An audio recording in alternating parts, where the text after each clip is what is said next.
Hey, Sandy, we were talking with a few people, a few of the aces about this earlier today, about how much better Sabrina has gotten this year. And I wondered, what do you see from her? And do you think that's because, did you sit her down at the end of last season and say, this is what you need to do for us to win a championship?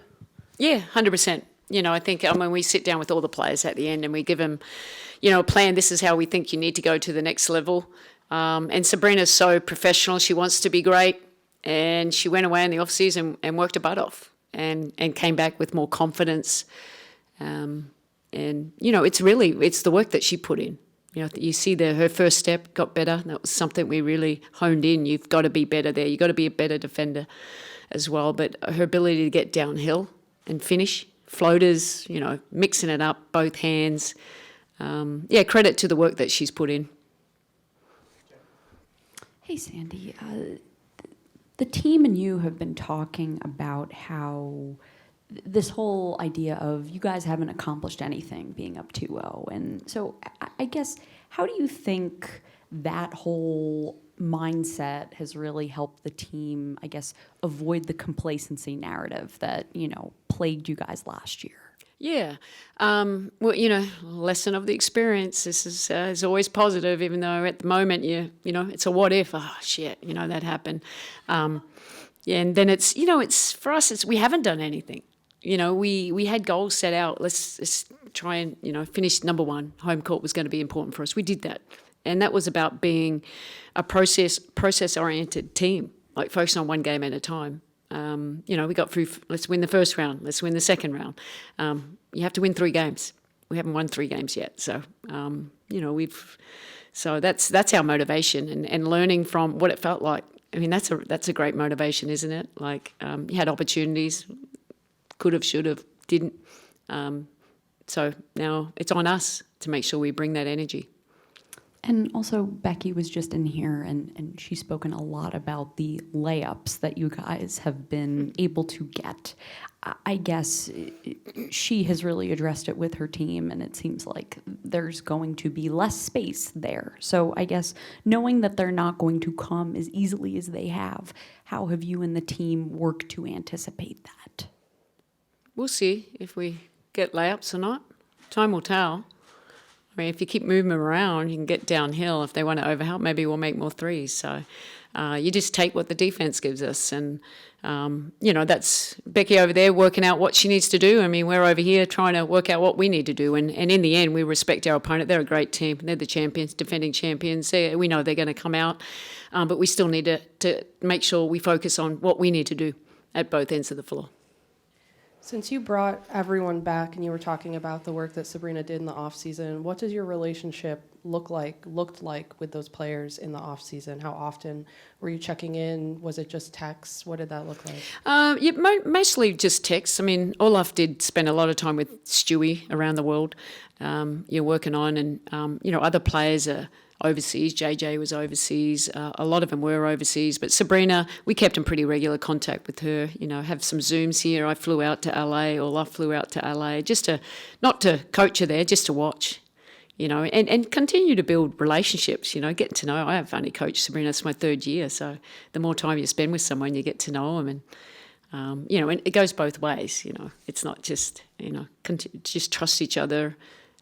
We have each other's back, and our goal is to make her, she's a great player now, but she's got greatness about her, and it's going to continue to get better because she's such a young player. Sandy, JJ's a player that maybe we haven't talked a ton about this series, but obviously has been really big, especially defensively. What have you liked about her first 2 games so far, and what does she need to continue to do for you guys to get that 3rd one? Yeah, no, she's been great. It's not like you don't look at the stat sheet, you don't really always see the impact. She has had double-doubles. The second one, she probably should have had double-double. She missed some, rebounds that she could have got. But her ability to screen and to get other players open, that's been big for us.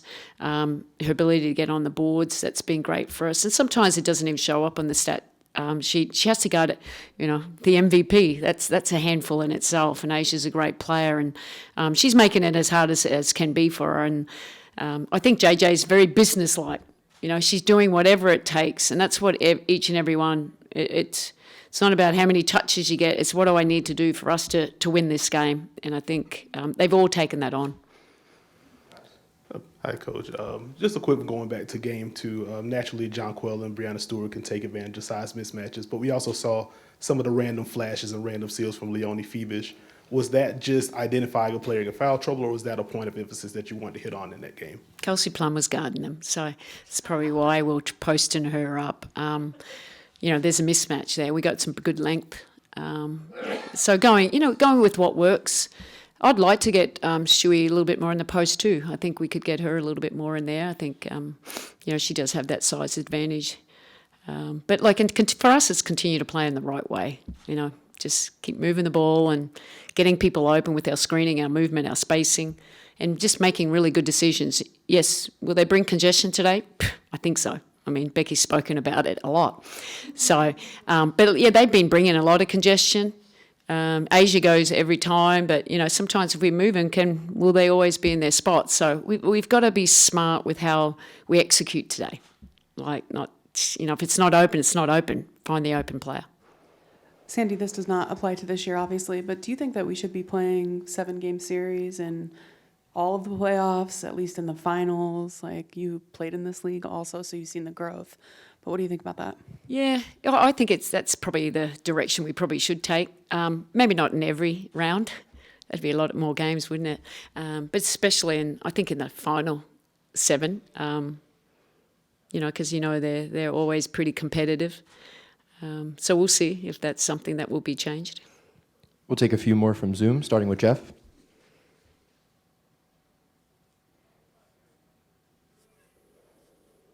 Hola. Good evening, Coach. Thank you for taking the time. When there were 5 minutes of game time left in game 2, there were no timeouts or a huddle from the 5:18 mark to the 11-second mark. So what do you think this says about the team's chemistry, the way they operated, and what did you think of their on-court coaching in that span? I think the more time you spend together, they kind of know what we want to do in certain situations. I don't think we executed as well as we could have down the stretch. We gave up a free throw, and a layup, and then a jump ball, and we fouled. At the end, we didn't communicate how we were supposed to execute it. So we can be better in those phases. We went over them today, but look, as long as they're talking and trying to work it out on the run, because sometimes you may not have any timeouts. I thought they did a good job of that, just staying connected, and sometimes you do have to just work it out. Appreciate your time and insight. Have fun out there tonight. We'll finish with Alfred. Hi, good evening, Coach. In last year's finals versus Vegas on the road, the Aces averaged 102 points per game. However, in the regular season this year, you've held them to 75 points at home. What are just some things defensively that you're looking from this team that can give you the edge, especially in a tough environment? Yeah, look, I think just the big lineup has been really big for us, and we've spoken about it all season long. When you've got a 6'4" Leo Feebish that can switch on the different people, and Benija Laney that's just going out there being a dog and picking up 90 feet. I think that allows us to slow down but also stay in plays. We've got good size. Last year we knew we had some areas we needed to fix up and be better on the perimeter, and I think we're a way better defensive team, and I think we have way better chemistry and how we want to defend. And, there's all reads, you use the whole season just working out what works. So it's all triggers. They just should be all muscle memory by now, and just making an aggressive decision. It doesn't have to be perfect, but as long as we're all moving, we're on the right track there. But the big lineup, everyone thought Sluty came in and gave us really good energy, and Kayla Thornton was fantastic for us. So we're going to need that today. Great. Thank you, Coach. Thank you.